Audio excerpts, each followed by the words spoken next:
বেড়াতে যেতে কার না ভালো লাগে? আপনার, আমার, আমাদের সকলের।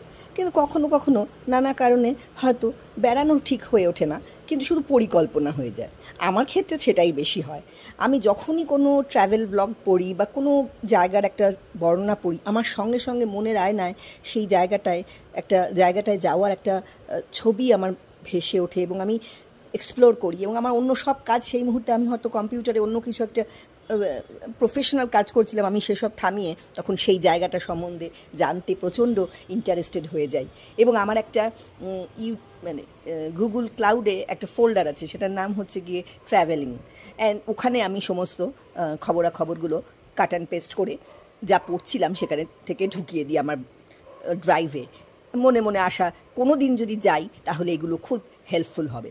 কিন্তু কখনো কখনো শুধুমাত্র ট্র্যাভেল ব্লগের ডেসক্রিপশনটা পড়তে পড়তেই আমার মনটা একদম বিধুর হয়ে ওঠে। কীরকম মনে হয় আমি যেন সেই জায়গাটায় কল্পলোকে আমি চলে গিয়েছি এবং জায়গাটা সম্বন্ধে সমস্ত কিছু দেখতে পাচ্ছি ভিভিডলি। এটা হয় লেখকের লেখার গুণে।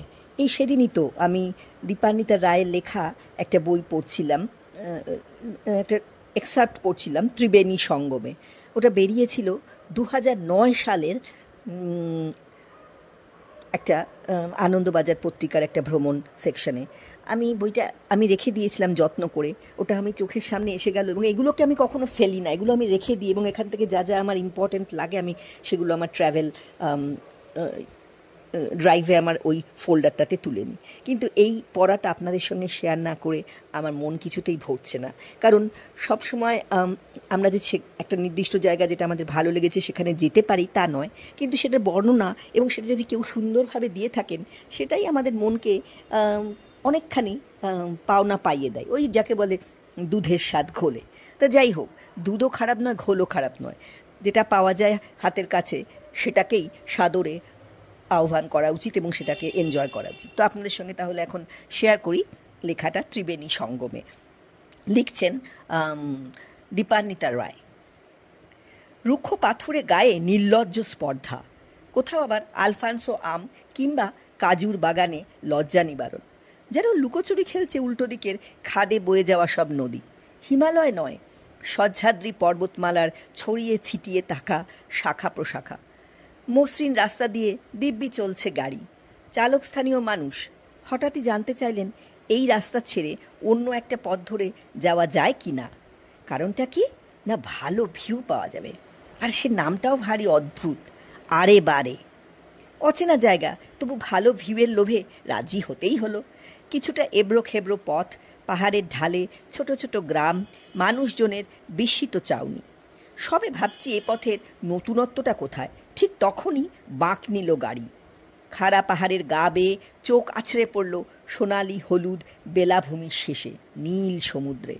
পরন্ত বিকেলে আরব সাগরের জল জুড়ে তখন অসংখ্য সোনালি রূপলি আলোর কুচি। শুনশান বেলাভূমি, কিছুটা দূরেই ঝাউবনের ঘন সবুজ রেখা। রত্নগিরি, দক্ষিণ পশ্চিম মহারাষ্ট্রের কোঙ্কণ উপকূলের ছোট্ট শহর।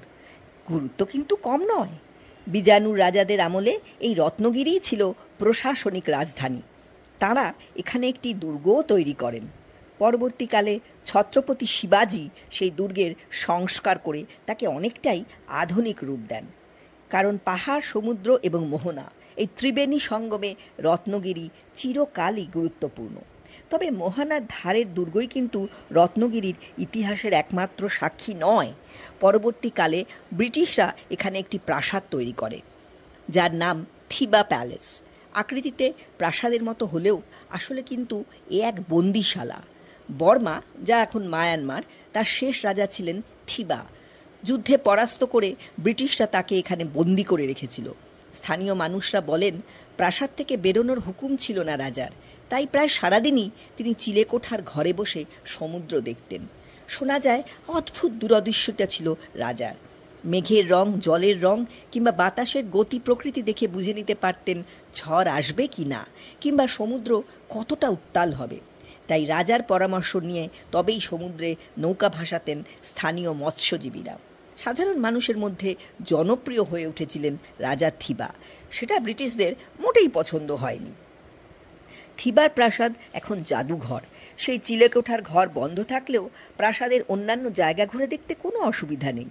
বার্মিজ প্যাগোডা স্টাইলের সঙ্গে মহারাষ্ট্রের নিজস্ব গঠনের রীতিনীতির মিলেমিশে তৈরি এই প্রাসাদ।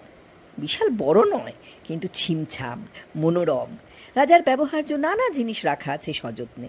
পরবর্তী সময়ে বীর সাভারকারকেও বেশ কিছুদিন বন্দি করে রাখা হয়েছিল এই প্রাসাদেই।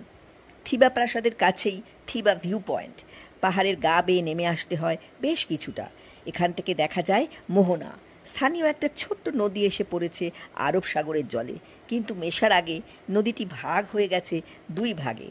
মাঝখানে ঘন জঙ্গলে ঢাকা ছোট্ট বদ্বীপ।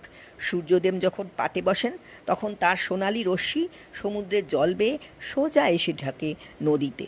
মাছ ধরে ফিরে আসে নৌকার নানা রঙের পালে, এবং দিক চক্রবালে তখন যেন এক অপরূপ নকশি কাঁথা।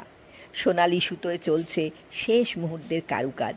আর এসবের মধ্যেই হঠাৎ আকাশে ভেসে ওঠে সাদা লেসের ফুলকাটা ওড়না। বদ্বীপের জঙ্গলে অসংখ্য বকের বাসা। রাতের জন্য ডানা মোড়ার আগে একবার অন্তত তারা ছুতে চায় আকাশকে।